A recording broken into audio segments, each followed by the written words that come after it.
ridiculous. Hey Ross, well, my money makes money. What credit score should you be at to get the best possible loan? So let's take, for example, a house, right? We always wanted to buy a house. It's that time. We've been renting for so long now. Personally, I've had 3 houses.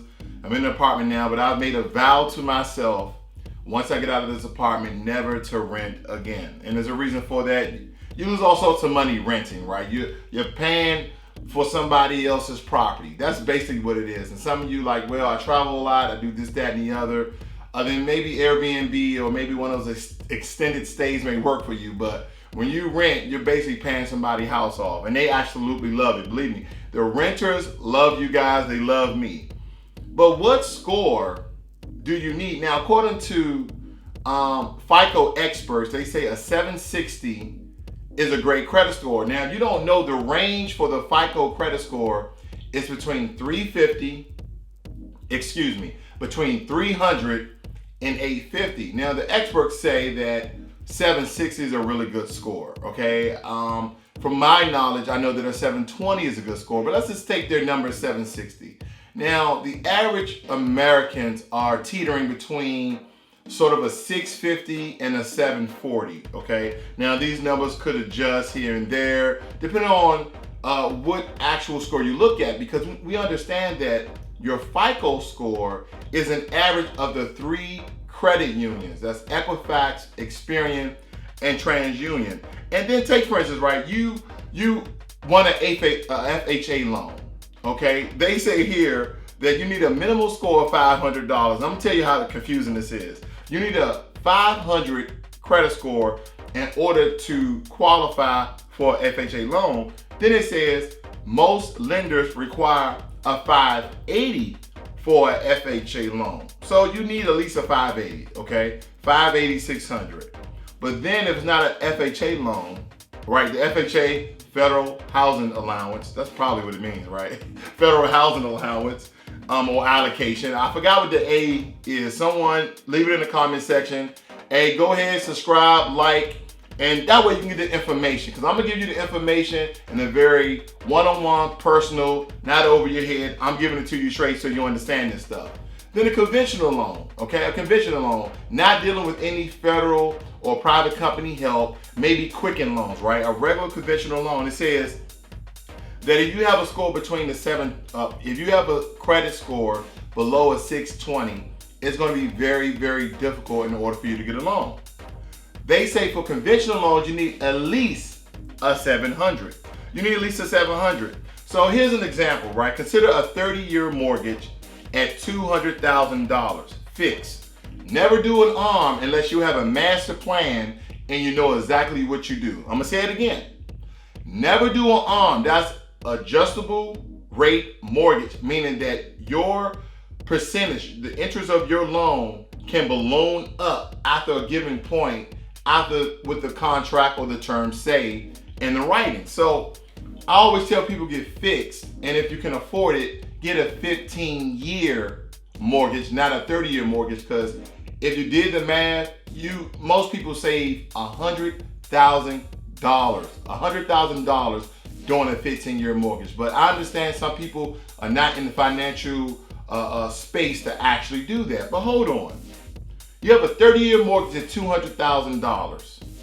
According to interest rates and how math is computed, 760 score versus a 620 score could be the difference of a 1.6 interest.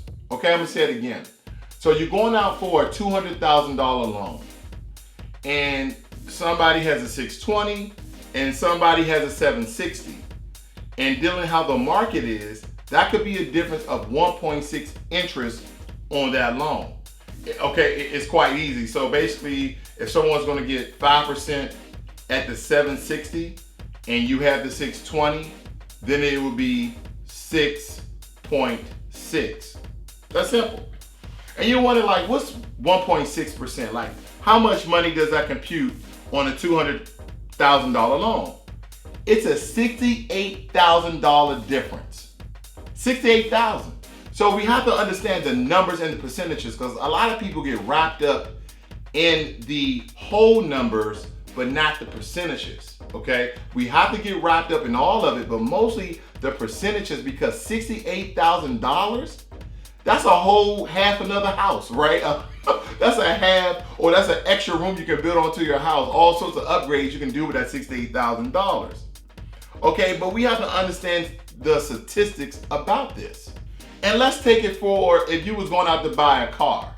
Okay, if you was going out to buy a car and you have a 620 credit score or a 660 credit score versus somebody, which I said earlier, who had a 720 credit score plus, the usual difference, depending on the price of the car, is $6,300.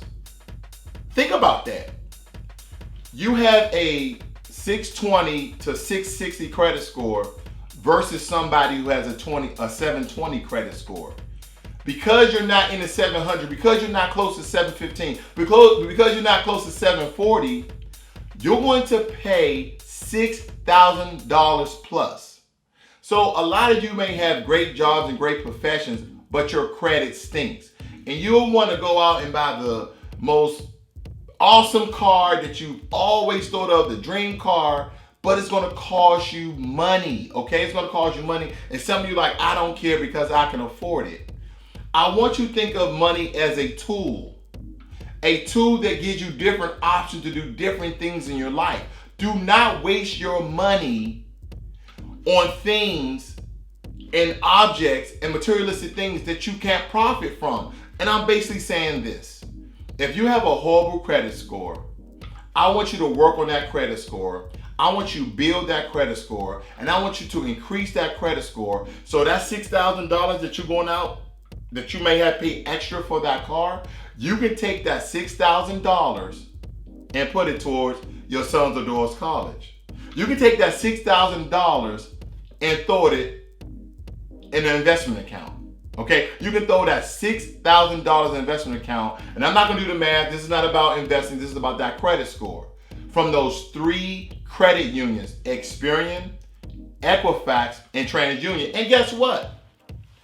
I have credit letters that you can mail out to all the credit agencies. And guess what? While everybody on YouTube is trying to charge you $10, $20 for these letters, guess how much I'm going to charge you? Wait for it. Bow, bow. Free. This is what you do. My email address is in the description of this video. blacklogic28@protonmail.com. You email me there. You tell me what you want. I have things to help you with your school debt, your credit score, pay for deletion, all sorts of things, right? Because there are some gray areas in these subjects, especially when it comes to your credit report and your credit score. You take things off your credit report, depending on what it is, it can help your credit score. Or in some cases, if you're closing accounts that are in good standing, it can hurt your credit score. And then sometimes accounts that you started to pay on, that you're making payments on, if you close it, it can also hurt your credit score as well, even though you might be delinquent. It's about that credit history. But this is solely talking about understanding that credit score and the difference in percentages and how it will cost you money over the course of time. This is Raw's World. Learn money and be inspired. Understand the percentages, understand what credit scores really are. Credit score is a number, it's a grading sheet, it's a grading report to let people who want to loan you money, because when they loan you money, they make money, but you may use that money for your greater good, to start a business, to buy the home you always wanted, to buy a car so you can get to and from work and visit family members. So at the end of the day, I need for you to understand it and not waste all your time and money paying these jokers $6,000 plus. That's a shame. I'm out.